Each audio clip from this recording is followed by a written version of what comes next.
Hi అండి, welcome to JV engineers. అందరూ ఎలా ఉన్నారు? ఇది మనం రీసెంట్గా రెనోవేషన్ వర్క్ చేసామండి.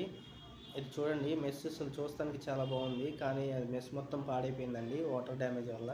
మీకు ఇప్పుడు వర్క్ చేసేటప్పుడు చూపిస్తాను చూడండి. అది చూసారండి, అసలు మనకు చూస్తానికి పైకి బాగానే ఉందండి, అసలు అది పట్టుకుంటే ఇసుకలాగా రాలిపోతుంది, అంతలా డ్యామేజ్ అయిపోయింది. ఇంక మనం దాన్ని మెస్ రిమూవ్ చేస్తాం తప్పితే వేరే ఆప్షన్ లేకుండా అయిపోయిందండి. ఎందుకంటే ఐరన్ కూడా మొత్తం రెస్ట్ వచ్చేసింది. ఇంకా అది ఐరన్ ఎక్స్టెండ్ చేస్తానికి కూడా లేదు. ఇంకా వేరే ఆప్షన్ లేక అది మెస్ మొత్తం రిమూవ్ చేసామండి. మీరు చూసుకోవచ్చు అసలు ఎలా పాడైపోయిందో. అంతేనండి, బిల్డింగ్కి వాటర్ డ్యామేజ్ ఉంటే అంతేనండి, చాలా ప్రాబ్లమ్స్ ఫేస్ చేయాల్సి వస్తుంది.